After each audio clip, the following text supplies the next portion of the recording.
शासकों को थोड़ा बड़े मन का होना चाहिए। इस प्रकार की संकुचित सोच और संकीर्ण भावना नहीं रखनी चाहिए।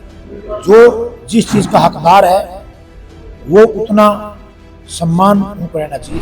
जो इस प्रकार के वीर पुरुष हैं वो किसी राज्य के सम्मान के मोहताज नहीं होते। तो समाज का कर्तव्य है कि हम उनको सम्मान दें। परंतु आज के समय हमने कहीं न कहीं वो एक नेता खो दिया जिसके साथ समाज को लगने की बहुत ज्यादा जरूरत थी। वो लास्ट के दिनों में भी वर्तमान सरकार की कमियों को गिना रहे थे। इस तरीके से सरकार उनको तंग कर रही थी। अगर समाज के साथ अगर जीवन जीने का काम करते हैं तो सत्यपाल मलिक जी का गांव-गांव में अलग अलग क्षेत्र में उनका श्रद्धांजलि का प्रोग्राम करना चाहिए। कहीं न कहीं बीजेपी सरकार है जो वो अपनी अक्षीण जो सोच है वो जागर कर रही है। जब कोई भी व्यक्ति स्वार्थ को छोड़ करके समाज के हित के लिए, देश के हित के लिए काम करता है, उसका नाम उन ऊंचाइयों में बुलंद होता है जो आज के समय में, आज उनके जाने के बाद यहाँ पर लोग श्रद्धा सुमन अर्पित कर रहे हैं, वो आज आपको देखने का मौका भी मिला होगा। परंतु जो ये सरकारें हैं, आज तक जो भी समाज के हित के लिए काम किया, राष्ट्र हित के लिए काम किया है, उनको ये दबाने के काम करती है। जिस तरीके से स्वर्गीय सत्यपाल मलिक जी 4 बार के गवर्नर रहे, वो लोकसभा में, राज्यसभा में विधायक के तौर पर अनेकों जगह इतना देश हित के लिए काम किए। परंतु आज उनके पास जो एक सोच पैदा होगी, जिस तरीके से भगत सिंह की एक विचारधारा पैदा थी, उसी तरीके से सत्यपाल मलिक जी ने भी एक विचारधारा पैदा की है। अभी हमने समाज के हित के लिए काम करते वक्त अपने परिवार की तरफ बिल्कुल भी ध्यान नहीं दिया। आज उनकी एक वीडियो पिछले दिनों की है, लास्ट के दिनों की है, उसमें वो कहते हैं कि मेरे पास तो 6 कुर्ते पजामे हैं, मेरे पास एक दिल्ली के अंदर एक मकान है और मेरे पास 2 घड़ियां हैं और 1 पेन है, इसके अलावा मेरे पास कुछ भी नहीं है। सरकार ने उनके ऊपर सीबीआई के छापे भी मारे, उनके पास जब भी कुछ नहीं मिला। परंतु आज ये समाज का जो एक बहुत बड़ा संगठन है, बहुत सारे समुदाय के लोग हैं, उनके लिए अलग अलग जगह पर प्रोग्राम करने के लिए तैयार हो चुके हैं। अभी आज के प्रोग्राम में भी आर्य सुरेश मलिक जी ने भी एक लोगों से आह्वान किया है, यहाँ पर उपस्थित सभी सरपंच और गांव के प्रतिनिधियों से निवेदन किया है, गांव-गांव जाकर के हम उनका श्रद्धा सुमन अर्पित करने के लिए श्रद्धांजलि समारोह का प्रोग्राम का आयोजित करने जा रहे हैं। मैं खुद भी मेरा गांव जिला पानीपत के अंदर भाड़सी गांव आता है। मैं आज आर्य सुरेश मलिक जी को बताना चाहता हूं, जल्द ही हम गांव वालों की सहमति के अनुसार भाड़सी में भी एक श्रद्धा सुमन अर्पित करेंगे। और आने वाले दिनों में हमारा अंतर्राष्ट्रीय जाट संसद का प्रोग्राम 24 अगस्त को जींद के अंदर होने जा रहे हैं, वहां पर भी इस प्रोग्राम को आयोजित करने के लिए हम अपनी कमेटी से बात करेंगे। परंतु आज के समय हमने कहीं न कहीं वो एक नेता खो दिया जिसके साथ समाज को लगने की बहुत ज्यादा जरूरत थी। वो लास्ट के दिनों में भी वर्तमान सरकार की कमियों को गिना रहे थे, किस तरीके से सरकार उनको तंग कर रही थी।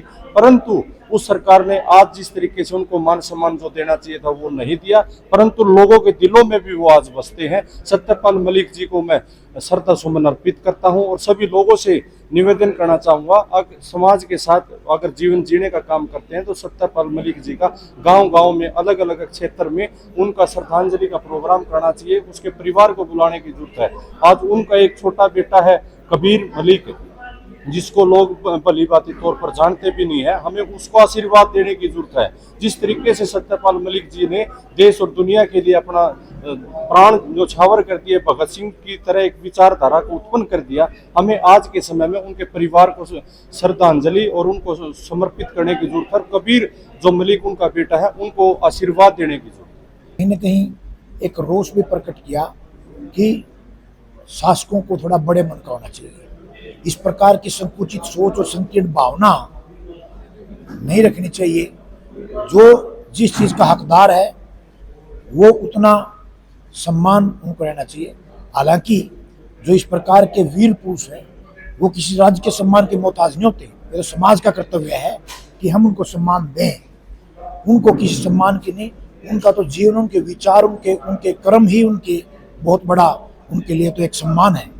लेकिन ये हमारा कर्तव्य बनता था, इसलिए हमने इसका आयोजन किया ताकि समाज उनको जान सके। और कभी भी इस प्रकार की सत्ता के द्वारा इस प्रकार किसी को नीचा रखने की कोशिश करना, ये मुझे लगता नहीं कि किसी के लिए भी शोभनीय है। एक गांव से निकला हुआ, जिनके पिताजी बिल्कुल उनके बचपन में चले गए, गांव से निकल कर गवर्नर के पद तक जो पहुंचे। और वो अपने आप में जब उनके बारे में हम पढ़ेंगे जानेंगे तो वो एक बहुत बड़े विचारक भी थे, राजनीति की वो बहुत महीन तौर पर वो उसको जानते थे। तो उन्होंने एक बात आप और भी देखना, जो उनके गांव में भी और उनको परिवार को परेशान करने के लिए सीबीआई ने छापे मारे। आज तक के सीबीआई के रिकॉर्ड में और पूरे इतिहास में सबसे कम कुछ मिला तो वो सत्यपाल मलिक जी के यहाँ मिला। एक टूटी हुई चारपाई मिली, एक टूटी हुई कुर्सी मिली और एक बहुत पुराना संदूक मिला जिसमें कि उनके गांव में कभी चले जाए तो उसमें 2 कुर्ते पजामे मिले।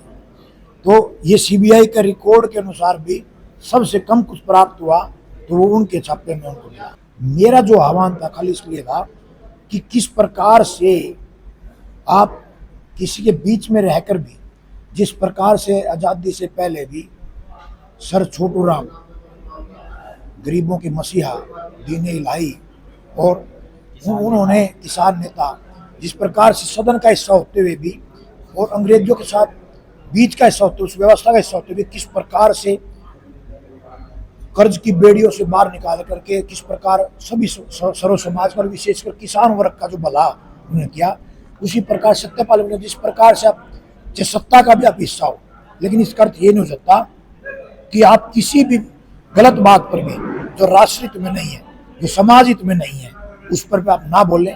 चाहे उन्होंने जो किसान बिल जो सरकार लेकर के आई तो उन्होंने बिल्कुल पद पर रहते हुए कहा कि आपको ये वापस लो और आपको ये वापस लेने पड़ेंगे, जैसा उन्होंने पहले भविष्यवाणी कर दी थी इस सरकार को वापस लेने पड़े। चाहे खिलाड़ियों का आंदोलन रहा हो, चाहे किसान बिल रहे हो, चाहे कोई जो फौजियों की बात रही हो, चाहे कोई कृषि कानून की बात हो या कोई भी कृषि के जो रेट है एमएसपी की बात रही हो, तो उन्होंने हमेशा कभी भी किसान हित से, मेरे वर्ग की बात से, खिलाड़ियों से, इस राष्ट्र की किसी भी जो राष्ट्र की बात उससे कोई पीछे नहीं हटे। कहीं ना कहीं ऐसे लीडर की कमी खलेगी, निश्चित तौर पे एक बहुत भारी कमी खलेगी। और मैं तो इस देश के में राजनीति में भी जो नौजवान साथी हैं उनसे भी एक आह्वान करूंगा कि आप सत्यपाल जी के जीवन से कुछ सीख सके या ना सीख सकें, हम सबको इतना जरूर सीखना चाहिए कि अपने जीवन की सूलियत ना देखते हुए, पदलोलुपता को ना देखते हुए, किस प्रकार से अपने जीवन के अंतिम सांस तक बिना डरे निर्भीक बेबाक अंदाज में अपनी बात को रखा जा सकता है। बड़े से बड़े हुक्मरान के खिलाफ भी जो बात क्यों ना जारी हो, किसी पार्टी सत्ता के खिलाफ क्यों ना बात जारी हो, अपनी बात को किस बुलंद आवाज में रखा जा सकता है, ये बात हमें केवल सत्यपाल मलिक के जीवन से हम प्रेरणा ले सकते हैं और सीख सकते हैं।